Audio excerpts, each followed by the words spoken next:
Hello guys, it's John Messenger. Today I have a Bakugan BakuTech review on Gavli Anacon. So, yeah, this is a pretty interesting Bakugan. I've actually been excited to talk about this Bakugan ever since I've gotten it a couple months back. So, this is a Subterra Bakugan, and I think this is actually one of the more interesting Subterra Bakugan. I feel like I'm kind of hyping this thing up too much. It's nothing crazy, but it is, I think, underrated for what it is. So let's go ahead and get into this thing. Open it up. See, it opens up pretty long. Has some manual parts, the first one being this tail. Opens up like that. You also have these feet that are metal, and these are not soul pieces. These are built in metal, which is actually, I would say, a good thing. And there are two cross pieces. One right here on the tail, and one on the head. The G-power on this thing is going to be near impossible for me to show. Well, maybe not. Let me just try and zoom in. And yeah, you can see that actually. We're good. 590. So nothing too crazy. But yeah, it's pretty long. Actually, let me turn the card horizontally so you can see it takes up most of the card, but it only takes up so much of the width, so you can kind of gauge how that would work. It's not like terrible, it's just, you know, nothing crazy, but it's alright. But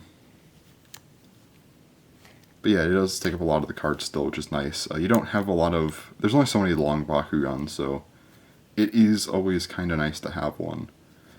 So there isn't really much else to say about this guy, aside from, I guess, one of the things that the cross pieces, if you take these out, swap them out for metal, that's kind of how I'm going to be judging this guy. I do like to kind of give them the benefit of the doubt, especially with these older ones, because, like, obviously this thing isn't great because, you know, it's kind of just outclassed. However, if we kind of amp its potential a bit and say that we give metal here and metal on the tail, now this Bakugan actually becomes a bit more interesting. Because I would say, well, actually, let me just get my, like, for fun score out of the way, just my personal score. I think this thing actually is pretty cool looking. I'm going to give it a 7 out of 10. I think it's pretty good. So my competitive score, just like a base Gavli Anacon, no adjustments, I'm going to give this a 4 out of 10. It's just kind of subpar. There's no reason to use it over Acro Gizzard. And when you have two other Subterra Bakugan like Tornado, which is at least a 36mm and decent enough, and then the absolutely insane Jaiba, you know, this guy just kind of is there. But when you add metal into the equation, I think it becomes a lot more interesting because the metal feet here, they're built in metal, so you do have some extra weight towards the bottom, which can help with defense. However, there's also this metal piece back here. So, or, you know, well, yeah, it'd be metal if you swapped it out. So what this does is not only would it give a third metal piece onto the ground, which is actually pretty good, it also, the way that it opens up, it just flies out, meaning that while it wouldn't be like a super strong attack, it's still an extra attack which would involve metal. So that kind of isn't the worst thing. It's, again, it's nothing insane, but having that extra, like, metal attack going, that's not really a bad thing. Also, the head, too, kind of juts out, and having that metal there, I think, while nothing crazy, it could kind of work, at least to some extent. I would say the tail more so than the head, but it's always nice to just have extra metal there. And just for attack while it's closed in the ball, you know, you have 4 metal parts, that's pretty good. Like I said, for defense, you have the 3 touching the ground. The head's not really that high up, it's pretty low to the ground, so it is, I would say, pretty stable. This thing can be pretty good for defense and occupancy. And if I'm being honest, I think a full metal Gavli Anacon, I would almost argue would be better than Acro Gizzard in some ways. I feel like you could make that argument. Now, obviously, this thing is a bit weird to rank, so I've decided for my competitive score, I'm going to give this thing a 6.5 out of 10. It's pretty solid, I would say.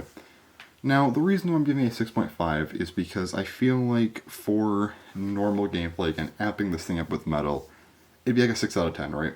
You know, it's not bad, it's decent, it's just nothing crazy, there's really not much reason to use it. But I think with the metal amp plus being a Subterra Bakugan, that's kind of where this interesting part comes in. Subterra is the second most underrepresented attribute. Even though it's second, I would say it's probably the worst attribute. I think Ventus has stronger Bakugan overall with things like, I mean, you could have a Ventus Gogaryu or something like Windmill's really good too. So I think Ventus, you kind of are stronger. So with Subterra, when your options are basically like, okay, well, Jaibafudo, definitely, probably Tornado, then I guess, I mean, what are your other options really? I mean, that would actually be decent. Probably this, Acro Gizzard, or maybe Ken Panzer. But I feel like having a Subterra Bakugan that has 4 metal pieces that can attack, which I don't think Tornado and Jaibafudo can really do that well. And it's also pretty big and, again, with the extra metal, decently bulky. I think this thing's actually worth that third spot on a Subterra team, which is kind of why I want to bring this thing up, because if you do want to run a full Subterra team for whatever reason, I think that this is going to be a pretty solid Bakugan. It's also not too hard to get your hands on either. This thing, it's only like $20, so it's pretty easy to get.